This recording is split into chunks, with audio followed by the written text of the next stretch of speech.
I forgot to turn, no wonder. Sorry, I'm sorry, I forgot to turn okay. Just to tell you again, there's a little bit of construction noise outside. That's one of the downsides of filming in front of a window. And, I can't control the sounds of the city. You'd be surprised how many times I have to stop filming or take a break for sirens and stuff. Although, of course, anyone who needs an ambulance or a fire truck, we, of course, would like them to be, they're the most important. All right, so... So nice to see everybody. We have a regular live stream for today. 3 stories, 3 news stories. They're small, but I think they're interesting. I've got a little, amuse-bouche elements to embellish them with. And then, of course, as always, for the end of the stream, you can ask me anything you'd like for the final 10 minutes. And, of course, on top of that, if you're a BTT Inside Access member, you can join me for a private Q&A right after at 6:30. Oh, look at you, Bubbles. That photo is so nice. Diamonds are a girl's best friend. I love it. As I like to say, it looks good on you. Thank you for gifting a membership, Paul. All right, everybody, let's get started. Please keep your questions and comments to the story at hand until they ask me anything at the end. And I'll probably, I can address your questions and comments at the end of each section. But of course, feel free to talk in the chat while I'm doing the main part of the story. Okay, here we go. Story number 1. Boop. All right, so who will succeed Bob Iger? Round 2. Because, of course, he already was replaced with Bob Chapek, who he handpicked himself. But it did not work out. Bob Iger had to come back. And his contract is now extended currently until the end of 2026. But the search for a successor is on. By the way, hey, Crown Wolf. So who are the contenders? All right, here's the 4. They're looking for somebody, it seems, within the company, which is what they've done in the past. All right, so let me get my arrow. All right, so this dude is Alan Bergman. He is in charge of Disney's overall film division. Not like, I'm not sure who took over. The guy taking over for Sean Bailey, who ran the Disney brand in film. He's being replaced by somebody from, I believe, Fox Searchlight. But this guy oversees all of film, all right? And he also co-runs streaming, okay, with this lady. They're the co-heads of entertainment. She runs network television, okay, and cable television, any kind of television that isn't streaming. So they both split entertainment down the middle between film and television, and then they both cover streaming. So that's Dana Walden. So she's also a contender there. This dude is Jimmy Pitaro. What a name. And he, of course, is in charge of ESPN. He is also being considered. I would suspect he's probably least likely to get it, but let's see. And then that's Josh D'Amaro, who we're talking about. So let's talk about Josh. All right, so the reason I wanted to, this is the 4 that's been in contention for a while. But the reason I'm talking about it today, that's funny, David Kyle. Are these Bob Iger variants? Very funny, we hope. The reason I'm talking about this today is that the Hollywood Reporter ran a very nice article about Disney's theme park expansions. As you can see, it's a $60 billion expansion. But it also ended up being quite a nice piece about Mr. Josh D'Amaro, who is in charge of spending this money. In fact, he's the one who got Bob Iger to sign on for this level of expansion. He's the one who fixed the problems in Anaheim. He fixed the problems in Florida, and he's the one who's going to be building these parks out. So it's a very nice article for Disney.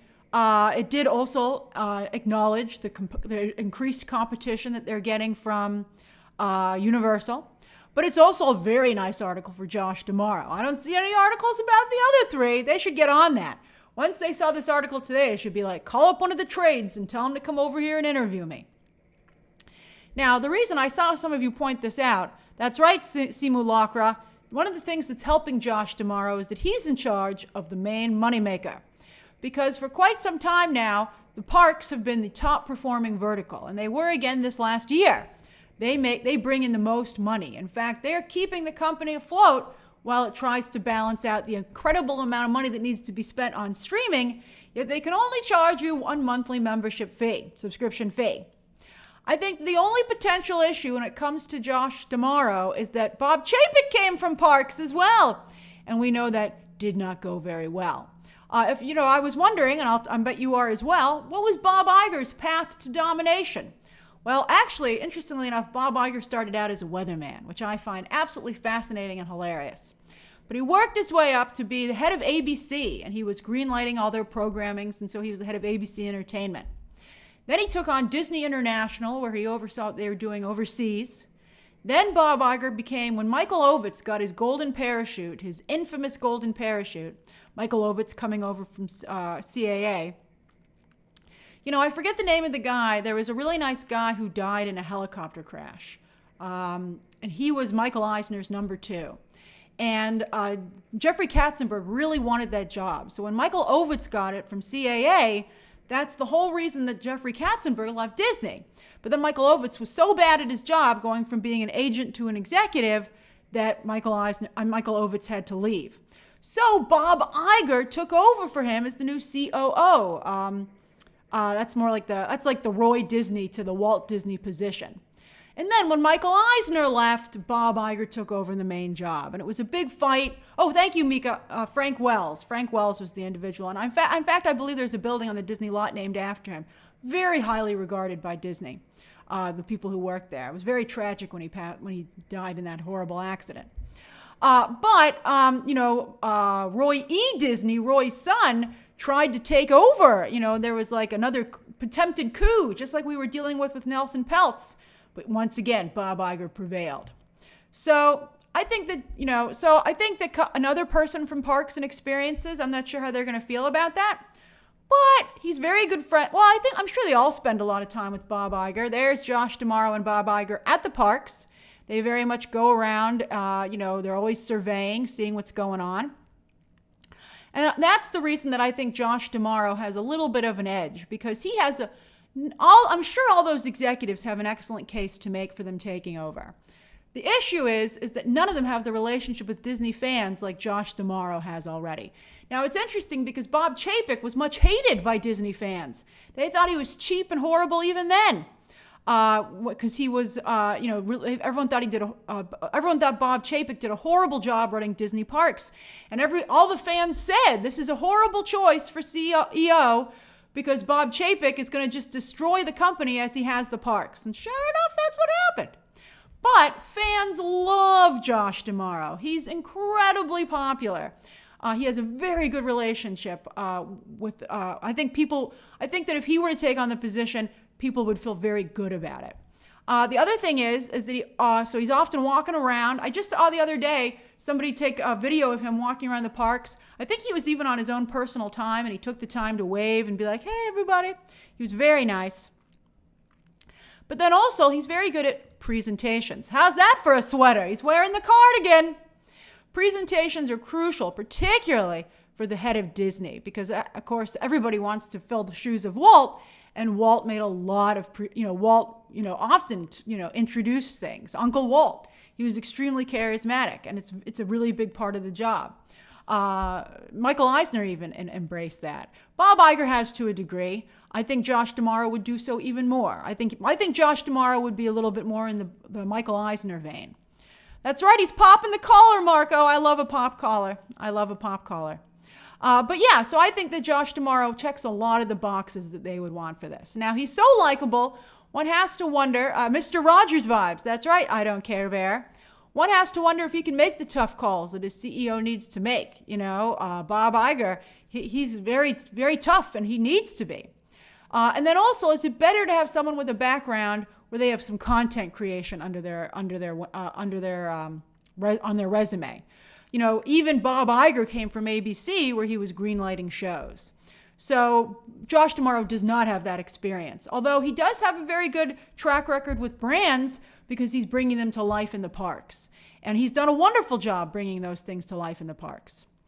Mika, it's interesting. I don't know if Nelson Peltz will take another run at Disney. I think 2 runs and he still didn't get a single seat. I don't know about that. But yes, I don't know. Josh D'Amaro has had other executive jobs in Disney. He's worked his way up. A lot of people who were at Disney are lifers. They've worked at different parts of the company and then they move around. I think that obviously he wouldn't be in contention if they didn't think that he could do the job. So it's going to be very interesting to see who takes over. Bob Iger's got a little bit of time. Let's go back to that picture. Bob Iger's got a little bit of time because, he's got, again, Bob Iger's contract isn't over until 2026. So we'll see who he goes with. It would be historic to have a woman run the company, Dana Walden. And I've of the four, I've heard the most about. I have no idea who Bob Iger is leaning towards. You guys want a poll, Steve? Okay, we'll do a poll. But the only people I've heard of in the trades really are Dana Walden and Josh D'Amaro. I feel like I haven't heard much about Jimmy Pitaro at ESPN or Alan Bergman for film. They're just not as, and I think this is a particularly front-leaning, front of the house job, as the term goes. So who would you pick for the next Disney CEO? So we'll do it alphabetically. Alan Bergman, Josh D'Amaro, Jimmy Pitaro, I love that name, Jimmy Pitaro, and then Dana Walden. I better put in parentheses what they do.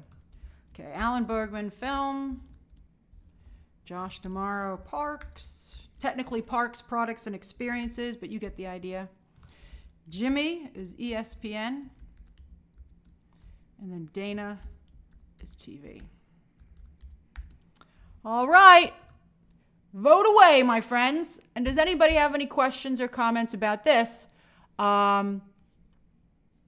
Before you guys are very sweet to put me in there. Thanks for the write-ins. All right, so you guys, do you have any questions or comments about this story before we move on to the next one? And then I'll close the poll after I answer some of your questions. Matt Damon, Iger is not stepping down until 2026, but he has to have a little bit of time where he prepares the person to take over. I think he'll probably in 2025 he'll make the announcement. Jack said, gender aside, Walden has had an incredible career and Disney would be lucky to have her at the head of the ship. Oh, I know who you're voting for, Jack. You're more familiar with Dana Walden's career than I am, but I do know she has fans, and as you just proved. The Moon says, does the investment in the parks imply an increase in prices? I don't know about that. I mean, how could it get any more expensive? And they haven't gone away with Genie Plus, even though people hate it so much, myself included. I don't think they're going to raise the prices. I mean, they'll always raise the prices every once in a while a little bit, but I think really this is an effort to compete with Universal. Blair Wraith says, everyone's gangster until they're tasked with fixing Star Wars and Marvel. That's right, Blair. It's not easy. It's not easy. Bob Iger's like, hey, I just bought them. You guys are the ones who's got to get them back on track.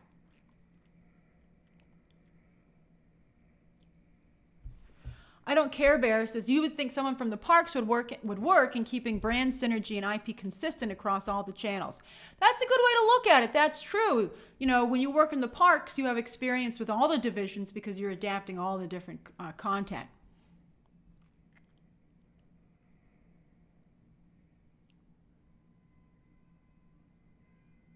Jamal Williams says this is a tricky move because Disney has to get the perception of their culture back on track. What I think you mean by that, I would hope, is the Disney culture. Disney is very much supposed to be on the same page internally, and I think there's like the focusing on warmth and inclusiveness, and I think family, but also now Disney adults. I mean, the Disney audience has morphed, it has evolved, and it includes new areas. While still retaining the former ones. So, you need someone who's going to keep everybody together. And that's why I said I think Josh D'Amaro has a little bit of an edge because he already has a great relationship with fans. Fans already feel good about him. They don't need to get to know him. Marco, it's interesting you say promote the parks as an adventure to not look at screens anymore. However, Josh D'Amaro is a part of the Fortnite, the Epic Games purchase, or purchasing a stake in it, and creating an online virtual experience. That's something else that Disney's going to be doing. Simulacra, that is a great company portrait that he's got going on there at the top. Tiff says, do you think they'd get rid of Disney Plus someday? No, I don't. I think that streaming is here to stay. I don't think they'll ever get rid of it. I think they've changed it significantly already with Hulu being added, but I think it's working. Hulu's doing very well on Disney Plus. All right, let me close the poll. All right, hold on. Let me read it out loud. All right, so right now, based on what you guys know, 50% of you would go with Josh D'Amaro, 24% with Dana Walden. Look at Alan Bergman getting votes, even though we don't know him very well. 21%, maybe because he runs the film division. And then Jimmy Pitaro with just 3% for ESPN. That's okay. He's running ESPN, and they're about to make a ton of money with betting. A ton of money. Okay. Optimus Prime Rib says, I voted for Dana. We need more women leaders in this world. Can't argue with that. I would love to see that as well. I think that's definitely a plus that she has going for her. This is a big contest. Use whatever pluses you got, man. All right. So that's story number 1. We'll see who Bob Iger chooses. I hope it goes better than the last time. Okay. I don't think anybody feels bad about any of these choices, though, which is good. People really didn't like Bob Chapek. Like the Bob Chapek, for cheap, that nickname came from Disney Parks before he even became the head of the company. Hey, Scorpio Dan, that's a great name. All right, story number 2. Boop. All right, Severance season 1 came out in February 2022. Let's do a poll. Who has watched Severance? Have you watched Severance? Hold on. Bye, Frankenstein. Yes, when it aired. Yes, I binged it later. No. All right, there you go. All right, so Severance Season 1 came out in February 2022 on Apple TV. One of the most interesting things about it, is that Ben Stiller is behind the camera entirely on this show. Ben Stiller, he's directed many of his own projects over the years, but this is the first time he was fully behind the camera, and he directed some of the episodes and produced it. One of the most charming things to come out of this was when he went to Comic-Con after the show had aired, and I remember him talking and tweeting about how moved he was and surprised that so many people showed up for their panel. Like, look, they had to project part of it on a screen because there were so many people in the room. It was just truly an amazing, it was really a moment. The show was really having a moment. That's because the season 1 finale was probably one of the greatest TV watching experiences I've ever had. It was just incredible. I was on the edge of my seat, shouting at the television. I just couldn't believe how amazing it was. By the way, also, hey, Ghoul, by the way, side note, I think it's pretty funny. Today, it's so slow that a lot of the trades are just running stories which are quoting celebrities on podcasts and other interviews. And so they're like, don't go read the article where it originated. Just hear the sound bites from us. And you're like, what's going on, man? But anyway, I did read it on somewhere else instead of the original source. But the good headline was that Ben Stiller was like, man, I thought people wanted Zoolander 2, but why did it do so poorly? And it's like, some people were saying it's because it took so long to make it, but I think the real reason was that it was not as good. So it's like, dude, why would you even open that door for people to be like, 'cause it sucked? All right. But anyway, Severance is an incredible show. In fact, Lumen Industries, the company they work for in the show, because I'm a member of the press, they send me goodie boxes sometimes, and Apple TV sent me office supplies from Lumen. And I know that I have some friends who were like, you got to give me that stuff. They got a pen and Post-its, and everybody was like, I must have it. It's incredible. So, hey, Bay, I'm glad, it's nice to see you. So, again, as I said, the show was really having a moment. But now they've only finished now filming season 2, and it's 2 years later. They haven't even edited this thing. Hopefully it'll be hopefully it can go up by the end of the year. But they have to find a window where enough people will be able to see it as well. Like, I wouldn't release it in June of 2024 because that's too crowded as it is. So why was there a delay? Well, it was not only the strikes, okay, the writers and then the actors' strikes, but then also there were rumors, which have been denied by the people who actually work on Severance, but there were rumors rampant, they were rampant, that the two showrunners who created the show did not get along during the filming of season 1, and that they continued to fight even into the second season. It was hard to even get one of them to come back. We'll see. I mean, I hope that the show is still good. I mean, it's such a big delay. One has to wonder if it can still level up. I mean, let's just close the poll and see how many of you have watched this thing. All right, here it is. Here it comes. Hold on. So 60% of you haven't seen it. Ooh. 22% of you binged it later, and only 17% of you watched it when it was on. Not enough people have Apple TV, man, which is a shame because it's such good content on there. I love Apple TV. But now that means if you didn't watch it, go watch it now so that you're ready for the season 2. I mean, as soon as they get a season 2 announcement date, I'm going to tell everybody to watch season 1 because it's just so incredible. So I love the show, and I really hope that it's not too late. I hope it doesn't pull an Invincible. I don't know if Invincible can even come back. I hope so. All right, does anybody have any questions or comments about this show before we get to the third story of the day? We're moving through these stories pretty fast because they're small stories. But hey, we have them. We have them. Oh, look, Doc Hayes watched it twice. Watched it first when it aired and then again with friends. I love doing that. I watch my friends as much as I watch the show. I'm like, oh, here comes the big moment. I'm going to watch their experience instead. All right, Justin Bocci says, do you think that it isn't as popular because people can't find a fit with Apple's branding? They're a tech company. Such a shame because it's amazing.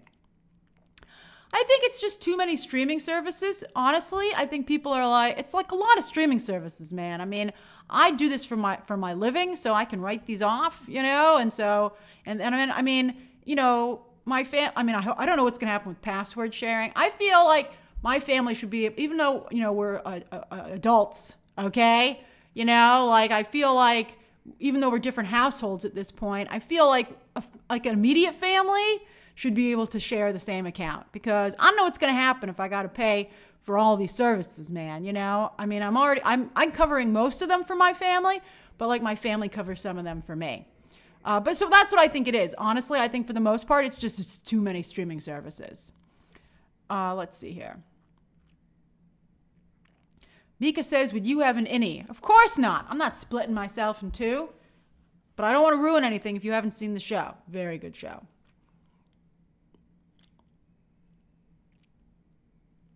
Tiff says Apple should put season 1 on Netflix right before season 2 comes out. That's a great idea, Tiff!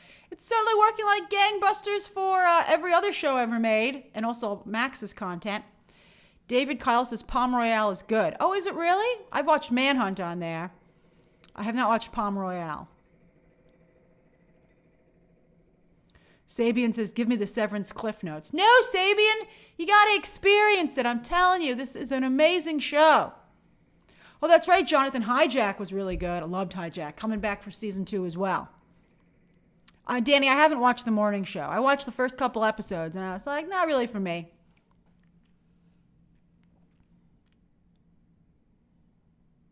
All right. Okay, let's move on to the next. Although I would just really quickly, what's your favorite Apple TV show or favorites? Just trying to help Apple TV, man. Liam, Shogun is on Hulu, but that's a great choice. You should definitely binge it. In the moment reels, that's an interesting point. They do not advertise their shows very much, which is weird. Shrinking's also good. And of course, Ted Lasso. Oh, thank you. Who said that? Thank you, Jay Garcia. Blackbird with Taron Egerton and Paul Walter Hauser. Incredible. Oh, Heather, do you like Franklin? Maybe I'll check that out. Blair Wraith says, if you have T-Mobile, Apple TV is free. What? Get on that, everybody. I'm glad to see some other Manhunt, people liking Manhunt. I didn't like Silo very much, but I know a lot of people did. Oh, J.A., that's right. Bad Sisters is also incredible. It's hard to go wrong on Apple TV, my friends. Get over there. If you don't have anything to watch, there is just a treasure trove of content you haven't seen. All right. Let me go to the next story of the day. It's good to bond over TV. All right. Story number 3. Here it comes. Boom, baby. Clue. All right, so what's going on with Clue? I'm telling you, it's slow right now, man. This was like when I saw this story break late yesterday, I was like, yes, something for the stream. So Hasbro is no longer associated with E1, the E1 production company. Remember in front of all the Hasbro movies before, they have the E1 logo, and they'd say something about like being a Hasbro company. Well, no more. Hasbro's gone on its own. They're like, you suck, E1, see ya. And so they just cut the Monopoly deal with Margot Robbie, which we recently talked about. And now they have another board game that they've sold the rights to, Clue, which is now set up at Sony with film and TV rights, which to me is very interesting. We'll do a poll on this, don't worry. But first off, Clue was a movie back in 1985 with Tim Curry and a bunch of other people, Madeline Kahn, Leslie something, I forget her name. You know, it's an okay movie. It doesn't really hold up very well. I saw it, my parents rented it when I was little. But then I remembered it fondly, actually. But then I tried to watch it again like a year or so ago, and I was like, not a fan. I'm glad some of you liked it. I didn't feel it held up. Leslie Ann Warren, thank you, Heather. But anyway, in 2016, as you might recall, Jason Bateman was going to direct it with Ryan Reynolds in the cast. So, that was looking pretty good, but that unfortunately never came to fruition. All right, so let me ask you, before I share my own thoughts, all right, you're a Sony production executive. What would you do with Clue? Movie for theaters? Movie for streaming? Or streaming show? Or reality TV show?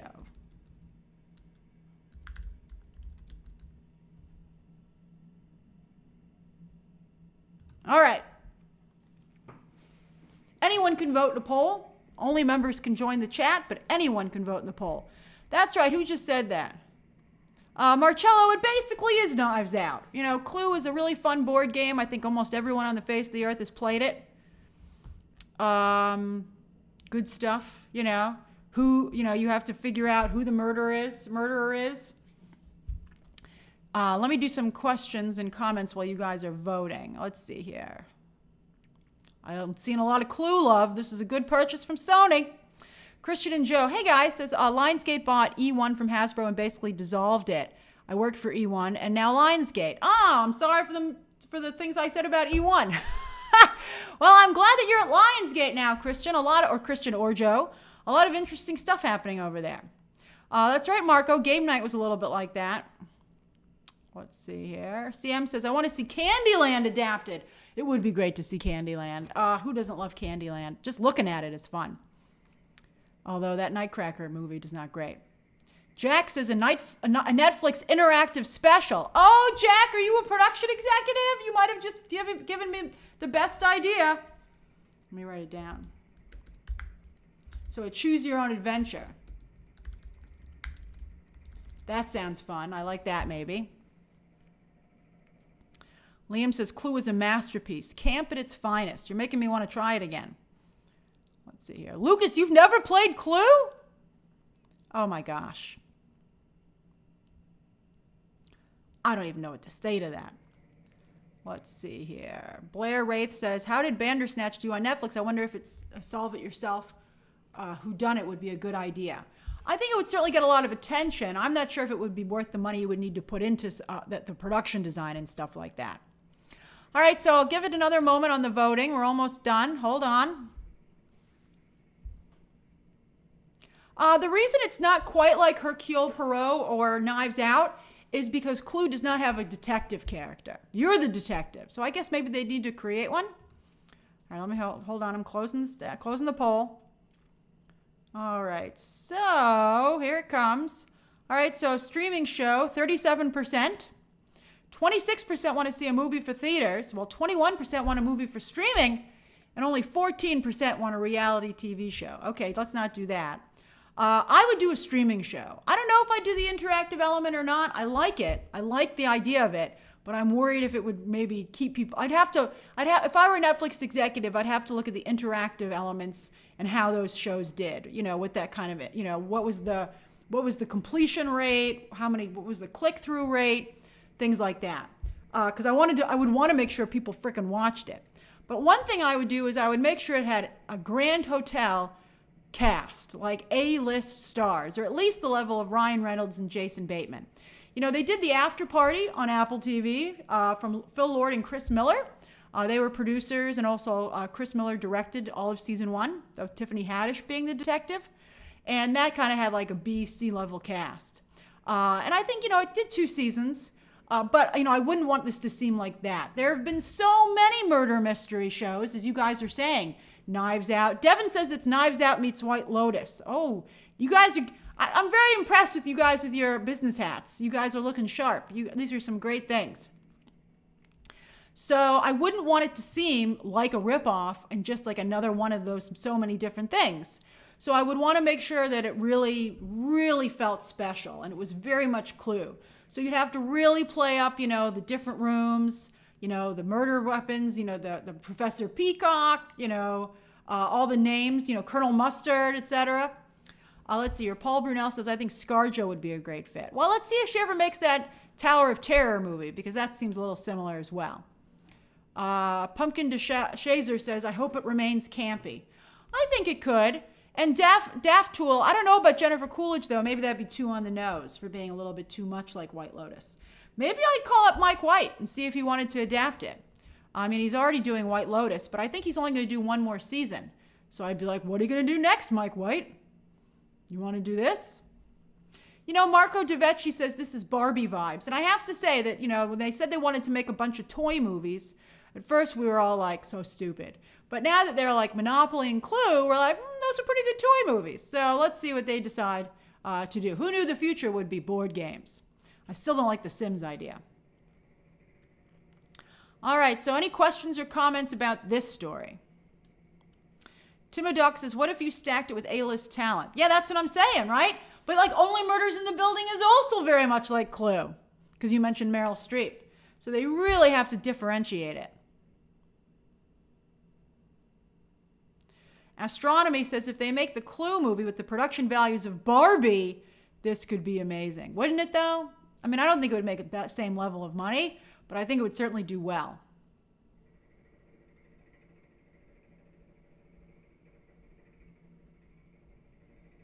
Let's see here. I like all your casting ideas. Oh, look at Ragu trying to get Beau DeMayo more work.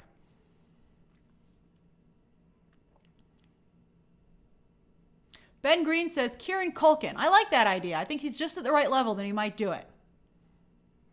Jerry says, not A-list. They overcrowd things. Game of Thrones is successful because it has relative unknowns. Well, maybe then not for a streaming series, but if it were a movie, I would want an all-star cast. Oh, Oliver, I'm glad you like my Mike White idea.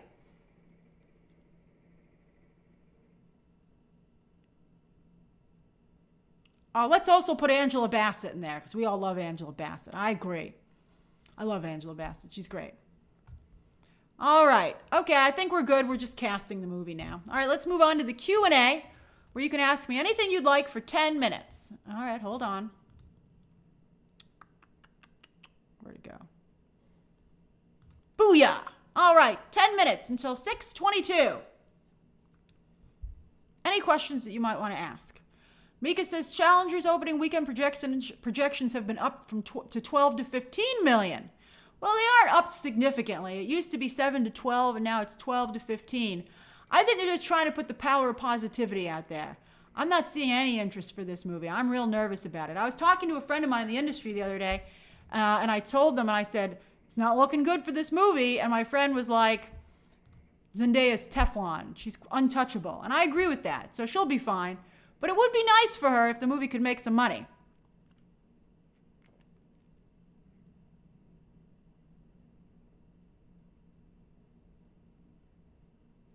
Movies TV Review says, do you ever think we'll get a Crazy Rich Asians sequel?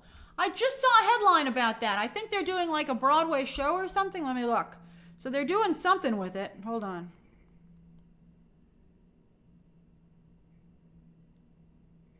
Yeah, stage musical.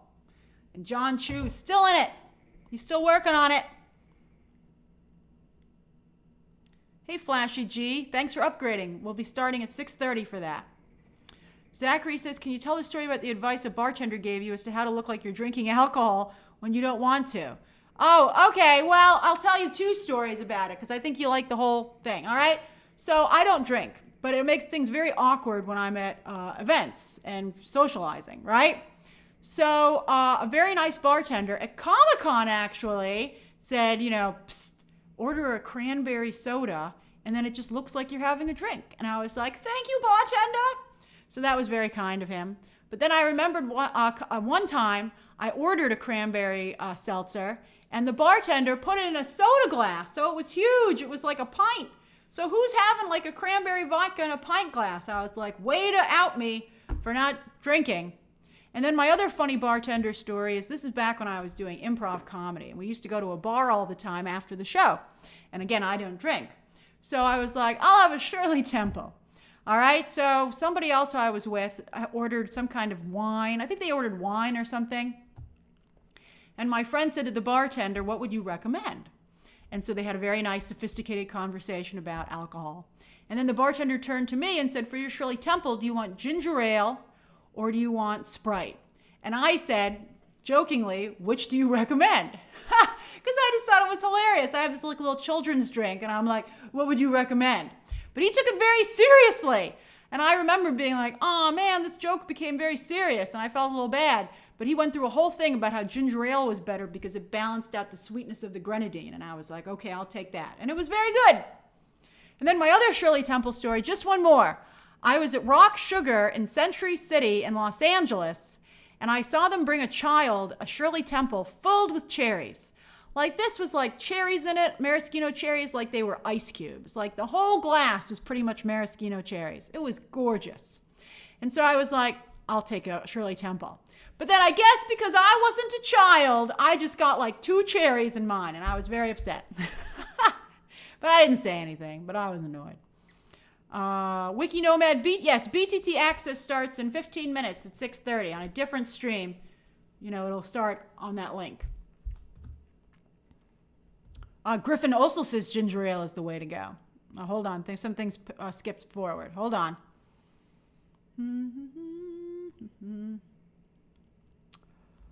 Raphael says, I couldn't come to lives for a while, and now that I'm back, look at me. You got a diamond. I'm glad you love being a part of this community, Raphael. That really makes me happy. Danny, did they cast the new 28 Days Later trilogy? Last I heard they had a director, right? Nia DaCosta. Let's see. iHeart Movie says, just finished watching Has Been Hotel. Any suggestions on what to watch next? Ooh, well, I'm not sure what you like. I mean, Shogun, I would definitely watch. Fallout, Ripley are the things that I would recommend right now. I feel very strongly that's great content.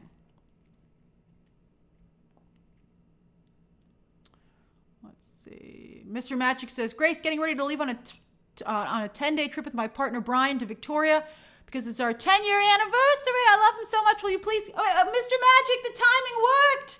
Yes, of course. Brian, happy anniversary. 10 years is a major accomplishment, and I'm sure that you and Mr. Magic will have a lovely time together. All right, let's see here. CM says, I go for a more family-oriented route for Clue. Oh, that's a good, CM, that's a very good point. That's right. Because Knives Out and the other shows and movies are very adult-oriented, so a family murder mystery, I mean, let's see how it comes together, but I think that's a good idea. Wow. Scorpio Dan, that's very generous of you. You didn't even have a question or a comment. Thank you so much. All right, let's see here. Josh Hobbs says, I'm 875 days sober from alcohol. Kudos to you. That's amazing. I get a Sprite in a cup and then have a Red Bull turned upside down like a trash can. That sounds pretty crazy. I love it. I'm glad you're still able to do something crazy there. but while keeping your sobriety. Ben Green says, any movement on the ScarJo Jonathan Bailey contracts for Jurassic? I haven't heard anything, right? We haven't seen anything. They better lock that cast down, though. Alex Day says, Grace, last week you said Andrew Garfield would be a good Jesus, but he's not biblically accurate. Jesus wasn't white. Well, that's true. I mean, I don't know if I would say biblically accurate. I mean, I don't know about, different religions, different corners of Christianity obviously depict Jesus in different ways. But I would 1,000% agree with you that that would not be regionally accurate. And I do agree that I personally feel that when Jesus is portrayed, he should be portrayed as being from the Middle East because that's where the guy lived and was born. But, people take that very seriously. And, if I was making something to appeal to religious groups, I guess I'd have to go out there and spot poll them and do focus groups to see what they wanted to see. But I agree with you. I personally would like to see Middle Eastern Jesus. I shall meet you at the monorail. What a great name. And pizza is your picture. You're firing on all cylinders. Oh, look, Griffin also does Shirley Temples with ginger ales. Oh, Mr. Magic, it's my pleasure. Happy anniversary. Trace has a 2-year, also a 2-year diamond. Love it. I love you guys upgrading. Muma, thank you for joining BTT Inside Access. We're going to have a great time at 6:30. Bye, Dakota. I don't know if you got to see me say bye. Let's see here. David Kyle says, have Rogue, Mystique, and Emma team up in X-Men 97. I would certainly be happy to see it. I wouldn't complain. The bad ladies of the X-Men. I can't wait. Ellie says, are you a fan of David Lynch or Twin Peaks at all? I've never watched it, Ellie. But obviously I know about it. Tiff says, what's your opinion on brunch? I don't like brunch because either I'm eating breakfast or I'm eating lunch. I don't like the brunch menu. It drives me crazy. I'm like, what's this menu for? Are we having lunch or breakfast? But I do love breakfast. I love pancakes. I love good American breakfast. Eggs and toast. I don't know. I've been largely eating oatmeal for breakfast with blueberries and walnuts. Although this morning for breakfast I had 1 fried egg and some strawberries. It's delicious. While I watched X-Men. Nom nom nom nom nom. But yeah, I'm not a big brunch fan. You know what I'm a fan of? Dunch. That's my jam. A friend of mine made that up because I like to eat, and another friend of mine, we both really like to eat at around 3 or 4 o'clock. And my other friend was like, you guys are ruining dinner and lunch if you eat at 3 or 4 o'clock. And we were like, no, the idea is that we don't have to eat dinner or lunch. We only eat one meal. And we have dunch. Do you say dunch too, Dane? So we have dunch, and that way we have a fun meal. We don't have to wait till the evening to eat, but we're still out and about having a good time. So I love eating at around 2 or 3 o'clock, or even 4. 5 o'clock's too late. I like to eat around 3 or 4. And so it really annoyed my one friend, and she called it dunch. But my other friend and I were like, we embraced it. We were like, dunch! We love dunch! Is it a big thing on cruises, John?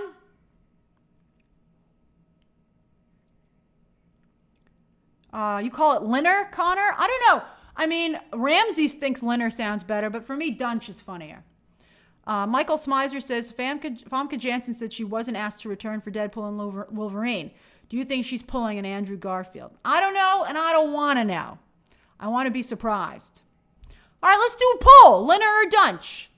Okay, hold on.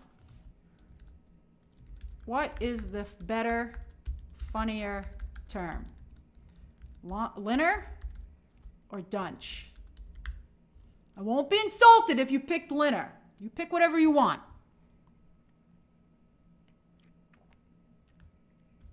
Now we'll give it a moment.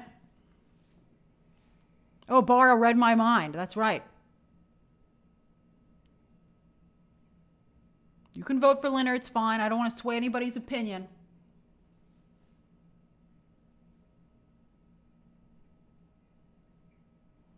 Sebastian wants to go with Lupper, combining it with Supper. What? Flashy also said the same thing. No, I don't. I guess that would be maybe the UK version, right? Oh, Christian Joe says Dunch is for sure funnier, but I normally would say Linner. That's cool. You don't always want to make your meal, a joke. I like to laugh though. I'm always cracking jokes. Blair Ray. Oh, thank you, Wiki Nomad. Blair Wraith says, when do Deadpool 3 tickets go on sale? I haven't heard anything about that. If I hear any whispers, I'll let you know. Because you got to be ready for those tickets, boy. All right, hold on. Ben Green, I think they call it supper in some places, but like not New York City, we wouldn't say supper. All right, I'm closing the poll. All right, here we go. 61% for Dunch, yes. And then Linner came in with a respectable 38%. Oh, Oliver, did I miss your chat? I'm going back.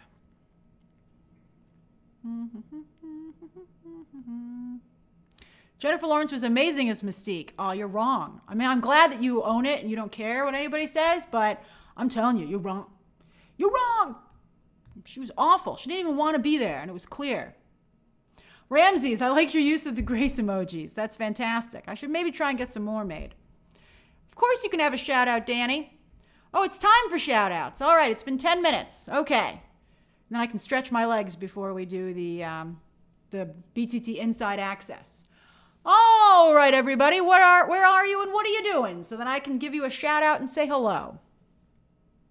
Mandito says, hey, Grace, thank you for the stream. Going through a breakup at the moment, and your stream made me happy for a sliver of the day. Aw, don't be sad.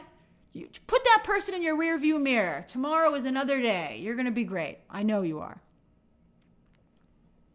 CJ, I'm having dunch. Not today, but usually this evening I'm going to have Kraft macaroni and cheese.